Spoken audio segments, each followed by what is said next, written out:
The final moments of an action movie are meant to deliver everything the audience has been waiting for. The payoff, the closure, the emotional release. But what if the ending you watched wasn't the ending that was originally planned? What if the filmmakers had crafted an entirely different conclusion, only for it to be rewritten at the last minute because the star demanded a change? During the peak years of action cinema, particularly through the 80s and 90s, some actors held enough sway to override creative decisions and reshape the destiny of their characters. For a select group of action icons, the ending wasn't just another part of the film. It was a direct extension of their public image, an image they guarded fiercely. These stars refused to let their characters die, refused to appear weakened, and refused to embrace storylines that portrayed them as flawed or morally compromised. In certain cases, finales that were dark, tragic, or psychologically heavy were thrown out altogether, simply because they didn't align with how the lead actor wanted to be seen. Whole sequences were rewritten. Emotional beats were erased. Final scenes were reshot to ensure that the star walked away victorious, unbroken, and untouched. The result was a collection of action movies whose theatrical endings looked nothing like what their writers originally imagined.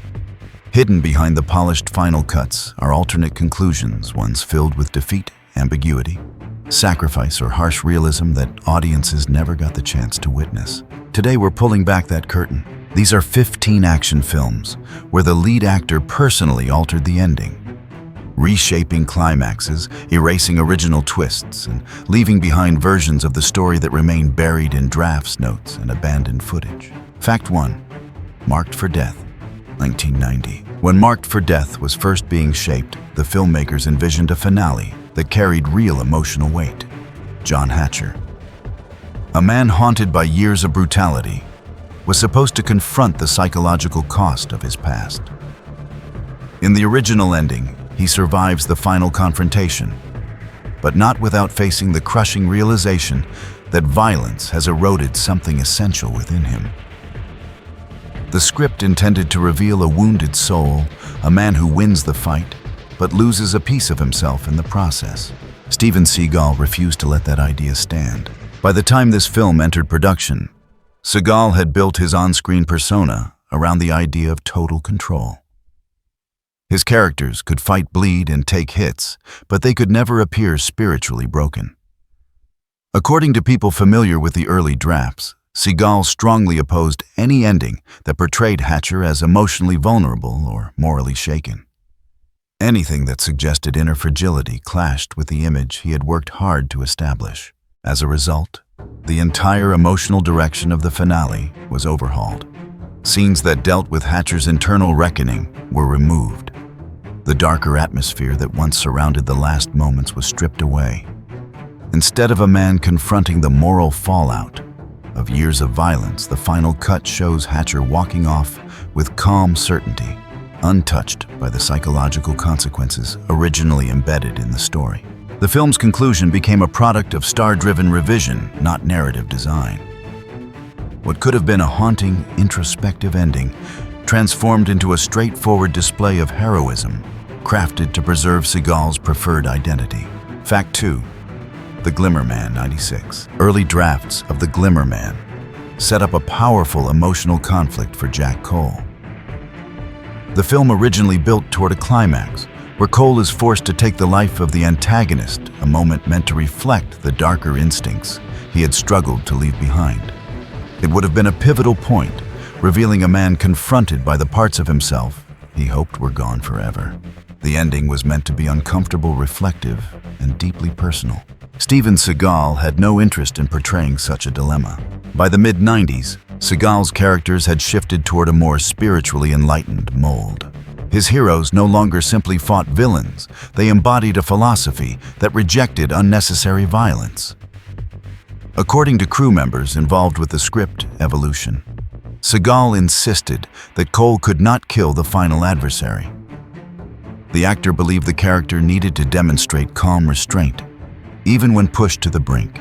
This request dismantled the original emotional foundation of the ending. Instead of confronting his past through a painful but necessary act, Cole is redesigned as a figure of controlled compassion.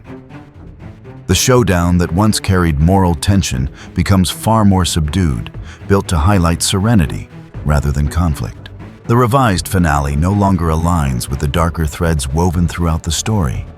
What had been planned as a raw moment of self-reckoning became a sanitized resolution tailored to maintain Seagal's evolving image. It's an ending shaped not by narrative truth, but by personal branding. Fact 3. Fire Down Below, 1997. The earliest version of Fire Down Below delivered one of the bleakest conclusions of Steven Seagal's career. In the original script, Jack Taggart confronts the scale of corruption around him, only to realize how powerless he is against it. The final scenes portrayed him overwhelmed by despair, a man staring into the abyss of environmental devastation he couldn't prevent. One iteration even included subtle visual cues implying the character was consumed by hopelessness to a dangerous degree. It was a stark, unsettling finale, meant to underline the weight of fighting forces far larger than a single person. Seagal immediately rejected the direction. He insisted that Taggart remain a symbol of composure and determination. A hero succumbing to emotional collapse stood in direct opposition to the image Seagal wanted to maintain. Sources connected to the production recall that Seagal demanded the removal of any moment that suggested Taggart was defeated spiritually or mentally. The character had to stand firm, no matter the odds. The ending was rewritten into something far more uplifting. Instead of wrestling with futility, Taggart exposes the corruption, restores order, and emerges centered and unshaken. The emotional darkness that once defined the final pages was replaced with a confident stride toward justice. What was intended to be a somber commentary on the limits of individual power became a conventional action hero finish shaped entirely by the star's refusal to portray vulnerability. Fact 4. Showdown in Little Tokyo, 1991. When Showdown in Little Tokyo was first drafted, Chris Kenner was written as a far more morally conflicted figure than the version audiences eventually saw. The original ending unveiled a buried truth. Years before his quest for justice, Kenner had been coerced into cooperating with the very criminal network he was now fighting.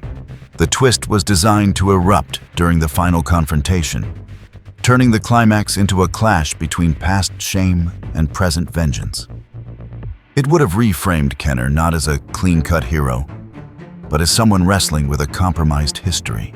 Dolph Lundgren firmly rejected this direction. Lundgren had long built his screen presence on characters with unwavering resolve and moral clarity. Playing a hero with a tainted past, even one shaped by coercion, clashed with how he believed audiences perceived him. Members of the production team later confirmed that Lundgren pushed hard to eliminate any insinuation that Kenner had ever crossed ethical lines. He wanted the character to embody righteous strength, not ambiguity. The twist was removed entirely. Without it, the story shifted to a more straightforward revenge tale rooted in trauma rather than inner conflict. The emotional complexity originally intended for the final act evaporated. Instead of confronting a painful truth from his past, Kenner simply vanquishes the villain and emerges purified by justice. The rewritten finale traded depth for simplicity, reshaped to preserve Lundgren's heroic stature. Fact 5. The Patriot, 1998. Before The Patriot reached its final form, the story was designed to conclude with a sobering and emotionally charged ending. Dr. Wesley McLaren, after doing everything in his power to contain the deadly outbreak, was originally meant to face the heartbreaking reality that he couldn't save everyone. The final scene depicted him surrounded by the remnants of a community devastated by illness, a man carrying the weight of failure despite his heroic efforts. It was a quiet, mournful conclusion intended to reflect the true cost of crisis. Steven Seagal refused to let the film end on such a somber note. By the late 90s, Seagal had fully committed to portraying characters defined by composure and inner strength. A protagonist left emotionally shattered at the end of the film clashed with the stoic, spiritually grounded image he cultivated. According to individuals involved with the production, Seagal requested that all traces of grief or heaviness be removed from the final pages of the script. The ending was reshaped into something far more optimistic. Scenes meant to show McLaren grappling with loss were discarded. Instead, the closing moments depict a community healing a threat neutralized and a hero who remains calm and unbroken. The darker, introspective tone intended by the writers was replaced with a clean victory consistent with Seagal's preferred persona. The result is a finale driven not by narrative weight, but by the star's desire to maintain a particular heroic image. Fact 6. On Deadly Ground, 1994. The earliest drafts of On Deadly Ground envisioned a finale rooted in harsh realism. Forrest Taft, despite his determination, was originally meant to fail in stopping the catastrophic environmental damage caused by the oil company. The initial ending portrayed Taft as a man who fought fiercely, but ultimately faced the grim truth that even noble warriors can lose battles against powerful industries. It was a stark, sobering message about the limits of individual heroism. Steven Seagal refused to let the character fail. At this point in his career, Seagal was shaping a cinematic identity built on invincibility and spiritual authority. Allowing Taft to fall short, even in a thematic sense, clashed with that vision. Reports from the set indicate that Seagal insisted the ending be rewritten, so that Taft not only destroys the villain's operation, but also delivers a sweeping moral address to the public, ensuring the character emerged as both victor and teacher. The final act was drastically restructured. The tragic, grounded ending was removed. Taft now dismantles the enemy's plans flawlessly and rises before an audience to deliver a speech about environmental responsibility. The film shifts from gritty realism to near-mythic idealism, shaped entirely by Seagal's personal convictions. The rewritten finale abandoned nuance in favor of an unequivocal triumph, crafted to align with the star's evolving self-image rather than the story's original intent. Fact 7. Hard Target, 1993. Before Hard Target exploded onto screens with its trademark John Woo flair, the film was conceived with a far heavier emotional landing. In its early form, the finale left Chance Boudreau victorious but deeply shaken. Woo envisioned a wounded hero carrying the psychological scars of the violence he had been forced to unleash. The original ending emphasized the moral cost of survival, staying true to Woo's signature themes. Heroes who win battles but lose pieces of themselves along the way. Jean-Claude Van Damme pushed the film in the opposite direction.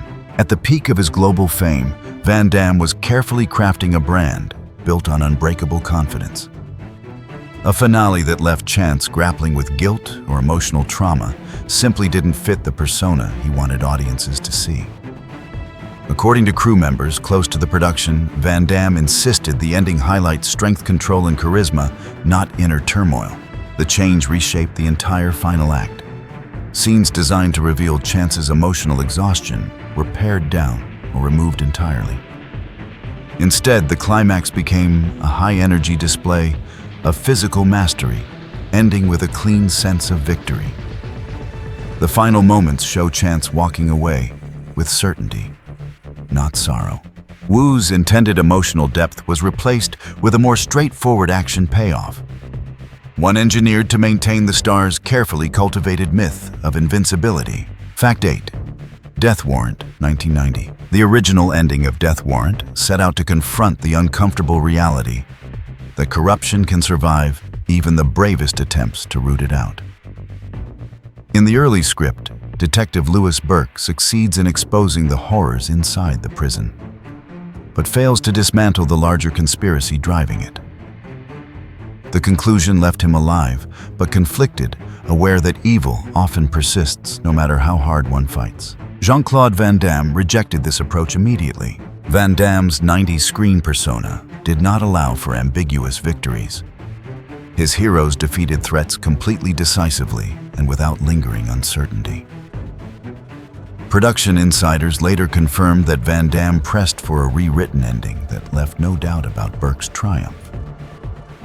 The villains couldn't escape. the conspiracy couldn't survive. Burke couldn't appear shaken. This led to major rewrites. Scenes hinting at institutional corruption beyond Burke's reach were scrapped. The villains who were originally intended to slip away were rewritten to die or be exposed.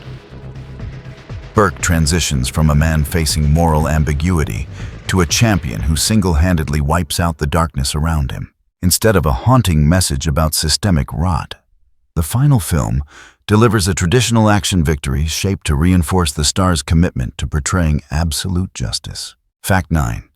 Maximum Risk, 1996. The early blueprint for Maximum Risk was steeped in emotional uncertainty.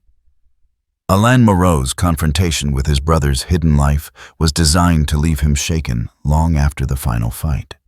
The original ending closed on a note of psychological fragmentation, Alain alive, but struggling to make sense of everything he had discovered. Closure was elusive, and the writers intended for that ambiguity to linger with the audience. Jean-Claude Van Damme disagreed strongly with this direction. Van Damme believed that Alain's journey should end with clarity, not confusion. A protagonist weighed down by emotional turmoil didn't align with the composed, centered heroes he had spent years portraying. People close to the production recall Van Damme requesting an ending that removed the psychological heaviness and emphasized confidence instead. The rewrite reframed the entire conclusion. Scenes depicting Alain's emotional unraveling were softened or removed entirely. The final battle was intensified to highlight his physical dominance and moral certainty. Rather than leaving the audience with questions, the film closes on Alain. Walking forward with purpose, the threat neutralized and the emotional weight drastically reduced.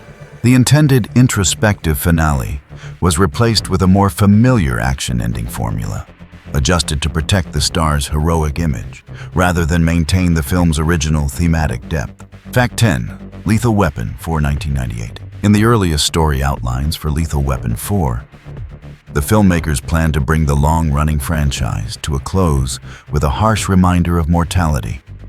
One of the original endings involved a deeply emotional twist during the final showdown with the triads. Either Riggs or Murtaugh suffers a devastating injury, possibly even a fatal one.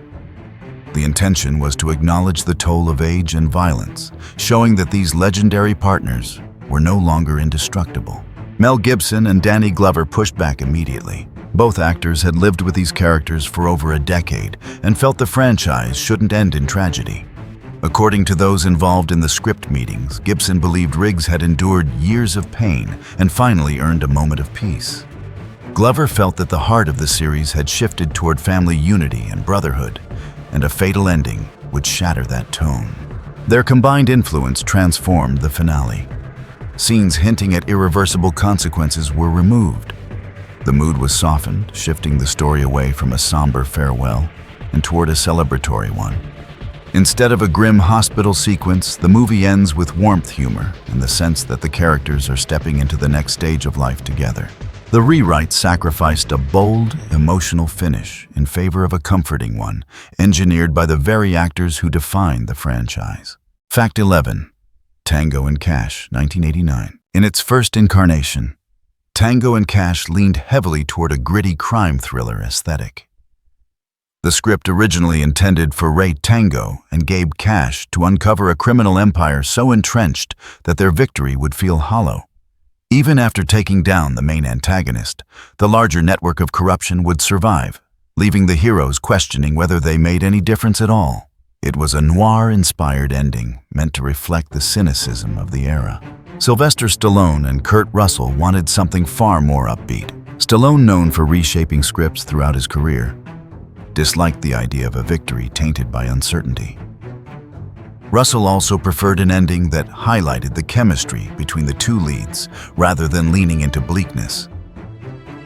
Together they pushed for a rewritten conclusion, one that offered a clear, satisfying win instead of a morally murky exit. The rewrite removed nearly all traces of existential dread. The villains who originally slipped through the cracks were now defeated decisively. The tone shifted from gritty tension to high-energy action and playful banter. The final sequence became a celebration of teamwork and swagger, rather than a meditation on systemic corruption. The result was a finale shaped to amplify the star's charisma, not to preserve the original thematic direction. Fact 12. Sudden Death 95. The earliest ending of Sudden Death was constructed around the emotional fallout that follows catastrophic violence. Darren McCord, having survived the chaos inside the arena, was meant to emerge physically alive, but mentally shattered. The scene showed him surrounded by the aftermath body's destruction and the painful truth that he couldn't save everyone. It was a realistic, sobering ending that highlighted the psychological cost of heroism. Jean-Claude Van Damme rejected that interpretation. Van Damme consistently shaped his characters around the idea of unwavering resilience. A hero buckling under the emotional weight of tragedy didn't fit the persona he had crafted. According to people familiar with the production, Van Damme insisted the ending be rebuilt to reflect stability and triumph, not trauma. The rewrites altered the tone dramatically. Scenes depicting widespread casualties were reduced. McCord's emotional breakdown was cut entirely. Instead, the final moments emphasize his determination and competence, culminating in a rescue that reestablishes order. He walks away, not burdened, but centered, a man who withstands chaos without absorbing its damage. The intended exploration of trauma was replaced with a tidy victory, reshaped to align with what the star wanted audiences to see. Fact 13. The Expendables 2010. When The Expendables was first taking shape on paper, its climax was meant to strike with emotional force rather than celebratory energy. Early drafts included a shocking moment in which one of the team's core members would fall during the final mission, a sacrifice that underscored the lethal nature of their work. The intention was to ground the over-the-top action in a dose of harsh reality, showing that even the toughest mercenaries sometimes pay with their lives. But this idea didn't survive the influence of the film's powerhouse cast. Sylvester Stallone, the film's director, writer, and star, envisioned the team not as a group weathered by tragedy, but as a brotherhood forged through loyalty and resilience. Sources close to development revealed that Stallone resisted any storyline that fractured the team so early in the franchise. Several cast members shared that sentiment, preferring an ending where the group remained whole rather than splintering through loss. The script was retooled to reflect that vision. The emotional punch of the original plan was removed. Instead of confronting the fallout of losing a teammate, the film ends with every member alive, exchanging humor and camaraderie. Their survival reinforces the theme of unity that Stallone wanted the audience to latch onto. The resulting finale is brighter and more triumphant than what was originally conceived, shaped more by the preferences of its ensemble of icons than by the original narrative ambition. Fact 14.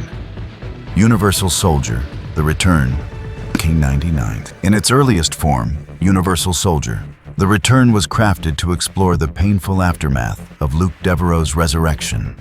The original ending portrayed Devereaux barely emerging from the battle with SETH, physically battered and emotionally fractured by the weight of what he had become.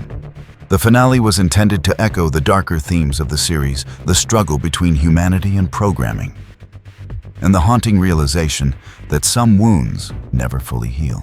Jean-Claude Van Damme rejected this somber direction. By the late 90s, Van Damme was moving away from playing characters burdened by psychological torment. He wanted Devereaux to embody resolve, strength, and renewal, not existential despair. People familiar with the film's revisions reported that Van Damme pushed for an ending that portrayed Devereaux as a figure who rises above the chaos rather than being crushed by it. The conclusion was rewritten accordingly. Instead of limping out of the carnage in uncertainty, Devereaux defeats SETH decisively and steps into the aftermath with clarity. Scenes designed to highlight his internal anguish were removed. The final tone shifted from tragic introspection to optimistic determination. The ending that reached theaters was shaped not by the darker themes the script explored, but by the star's desire to leave the character empowered rather than haunted. Fact 15. Out for Justice 1991. The original conception of Out for Justice painted Detective Gino Felino as a man on the brink, a figure whose relentless pursuit of Richie Madano consumed him more than he realized. Early drafts depicted Felino's final confrontation with Richie as a violent eruption of pent-up rage, followed by an internal investigation that questioned whether Felino's methods crossed legal and ethical boundaries. This ending was designed to blur the line between justice and obsession, confronting the audience with an unsettling question: had Felino gone too far? Steven Seagal refused to portray a character who spiraled in that direction. Seagal was adamant that Felino remain a pillar of righteousness, not a man overwhelmed by fury. According to those involved in the production, Seagal pushed to remove anything that suggested misconduct, instability, or moral ambiguity. He wanted Felino to be seen as justified at every turn, a hero who acts with precision rather than recklessness. The script was revised accordingly. The internal investigation subplot disappeared. Scenes suggesting Felino was losing control were softened or cut entirely. Instead, the final version presents Felino as a controlled force delivering justice with clarity and purpose. He eliminates Richie, receives no scrutiny afterward, and steps back into his life without facing the consequences the original script intended. The transformation replaced a complex psychological ending, with a straightforward hero's triumph molded entirely around protecting Seagal's carefully constructed on-screen persona. Bonus fact: the finale that had to be perfectly untouched. Among the strangest behind-the-scenes alterations in action cinema is a case where the ending wasn't changed for narrative clarity or emotional payoff. But for a surprisingly simple demand, the lead actor insisted that his character reach the final frame without a single visible injury. Originally, the script called for a gritty, grounded conclusion. The hero was meant to limp out of the climactic fight, bloodied, bruised, and barely standing, a visual reminder of the brutality he had endured. The makeup team had already prepared extensive prosthetics to depict cuts, swelling, and torn clothing. The emotional tone of the scene depended on the physical toll being unmistakable. But just before filming the finale, the star delivered an unexpected mandate. Those on set recall the actor requesting that his character appear flawless in the final shot. No blood, no dirt, no rips in the costume, not even a scratch across the cheek. He wanted the hero to look untouched, as if the violent showdown had required almost no effort at all. The request came so abruptly that the creative team had to scrap their original staging and redesign the sequence on the spot. The ending that followed bore almost no resemblance to the one planned. Instead of a battered survivor struggling to walk away from the wreckage, the final cut shows a spotless, composed figure strolling off with calm confidence. All signs of vulnerability were eliminated in favor of a nearly superhuman presentation. What had been intended as a somber, realistic moment became an image engineered entirely to maintain the actor's invulnerable persona, turning the finale into one of the most surreal and unintentionally revealing rewrites in action movie history. You've now uncovered how these endings were reshaped quietly, powerfully, and often without the audience ever knowing. But which altered finale shocked you the most?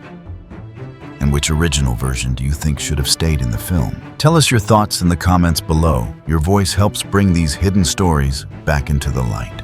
And if you want more untold truths, lost endings, and behind-the-scenes revelations from the world of action cinema, make sure to like the video, subscribe, and hit the notification bell. There are many more secrets waiting to be exposed. Let's reveal them together.